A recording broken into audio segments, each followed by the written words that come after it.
Hello and welcome to Hey Hi Tech Talks, episode 4.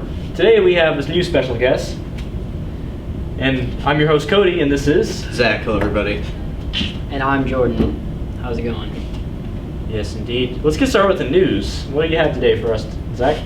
I'm actually revisiting an older story about the mystery Mars rock that we found. Come to find out, this rock actually, I looked at some photos. I have to agree with this, with the story, that it does look like a jelly donut. It does, in fact, if anything, looks like a regular donut, but it really does like have similar qualities to that of a donut, except for the fact that it's a rock on Mars, obviously. And upon closer examination, scientists discovered that this mysterious rock was actually chipped off from another rock from the Mars rover. Oh my god, it's a rock! 12 days had gone by from when the rover was at the initial point where the rock was found. After that period of 12 days, they found the rock. Scientists have been questioning what it was, and then when the rover got close enough to examine it, they examined a nearby rock where the rover had some technical difficulties, where it had brushed up against a rock with one of its tires, and it had in fact chipped off the rock. With very little gravity in space, the rock was able to just kind of float its way down a little bit and land on the Mars planet. So. Sounds like a tasty rock to me. A jelly donut. Sounds very appetizing. It does. There's cops around the world watching our videos and just like, jelly donut. Homer Simpson too.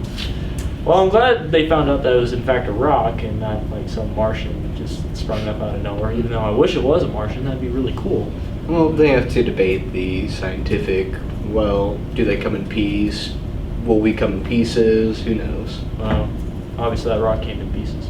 There we go. Hopefully there are no aliens watching this. If you are, we're sorry for damaging your planet. Mm-hmm. Okay, moving on over. What do you have for us today? Today I'm going to be talking about the new Japanese robot, Asimo. It is developed by Honda Motorsports Company in Japan. It was initially created back in the 2000s, and there was several prototypes leading up to Asimo, but Asimo was released last year in early 2013. They were developing this robot to help with all sorts of different activities with all of the tsunamis and also the nuclear power plant explosion. They realized that a robot was needed to help in certain events like that. So this robot is pretty amazing. It can walk upstairs, climb things, can respond to human requests. It has programmed with at least 32 different languages. It can run, jump, do all kinds of things. And when they initially designed Asimo, they wanted to use robots to help save human lives, such as in the nuclear power plant explosion. So the Asimo runs right now. They're creating a civilian model and should be released sometime in late 2014, sometime 2015, and it will be for the price of $1 million. That's just chump change. Yeah, it's chump change. I can buy 2 of them. So Bill Gates can have plenty of those running around his Small house. army. Yeah, 100 of them. But it's pretty awesome, and should be looking forward to seeing what kind of other robots. Yeah, I wouldn't mind having a robot slave myself. It would be pretty sweet. Yeah, have them do all my chores. Mm-hmm. Then eventually it gained consciousness and killed me and everyone that I loved. And I would do too. And eventually I had to kill it. Just like iRobot. iRobot. iRobot. Yes. Will Smith. That is a very good movie, actually. Yeah, it's an awesome movie. Once you get past the shoddy graphics. All right, moving on over to my end. Recently, there was a huge buyout between Comcast and Time Warner Cable. Currently, Comcast has bought Time Warner Cable for $42.5 billion. That is quite a lot of money for a cable company that only the Western area uses, which is quite amazing.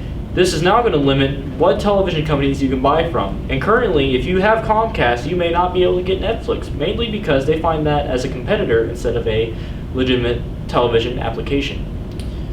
Very interesting. It is. I think. I don't think I could live without Netflix. That would be a bummer. Yeah, Netflix. I love Netflix myself. I like watching that a lot better than I do watching regular television because less commercials. It's only $9.99 a month too. Yeah, $9.99 a month. What can be bad about that? It'd be amazing. Yeah, I'm the cheap guy over here. I have Crackle. It's free movies whenever I want them. I'm not for sure if there's even a startup fee. Honestly, the device I was given, it's a Roku XS2 or Roku 2 XS. Extra small, I guess, is the version of it. It's very small, literally. It's about this big, and it can do amazing things. And when I was given it for my birthday a year ago, I already had a bunch of applications on it, Crackle being one of them. I don't know if there's an actual starting fee. If there is, please let me know in case I ever want to put Crackle on a different account or a different object like my PS3 or a future TV or something like that. So if you could let me know, I would really appreciate that. Yeah, that'd be really cool. I've heard of Crackle, but I like Netflix a lot more because you can watch all kinds of TV shows and documentaries that are made by indie companies, like about bronies. Yeah, I'm not going to bag on Netflix. I think Netflix is really cool. I don't have a steady source of income, so the $10 a month for me is... a lot of my parents buy mine. Yeah, if I could ask my parents too, they'd probably just say, hey, remember that thing in your bedroom? Yeah, what is that? Is that a phone? Yeah, that's what we got you instead. Yeah. Moving on to part 2 of my news stories here, we have something very interesting about Flappy Bird and the clones that come with it. Currently, iOS and the Android App Store is now going to stop allowing clones and starting to remove, slowly but surely, all other clones of Flappy Bird, like Clumsy Bird, Flappy Bird, and many other ones that have the same name, like Flappy Pig, Fallout Bird, and so on and so forth. So expect that you may not be able to get a Flappy Bird. However, you can get if you go to Kickstarter, you may actually be able to buy Flappy Bird 2, the sequel, which I don't know if that's going to make a lot of money, but if it does, that's pretty interesting. Currently, they want a budget of $10,000, which is a lot of money to make a game like Flappy Bird. Talking about Kickstarter, it's a really awesome website. If you guys haven't heard of it, go check it out. But we'll leave a link down below. Down below. Basically, anything can be started on this website. I saw somebody was trying to kickstart a underwear line, and they actually had some pretty comical underwears. Is that terrible underwear, or it was mostly panties for women and also men for speedos as well. But had some. So this is a very curious man. Yes, and it's only about $5 for just the first Kickstarter. So $5. And then when you get a Kickstarter, don't you get like something special out of the deal? Yeah. Actually, he'll send you. I think it's three for your pair, something like that. That's pretty good for $5 of some comical underwear. I wouldn't mind getting that. I'm pretty sure all the ladies would love to see this in Speedo at the beach.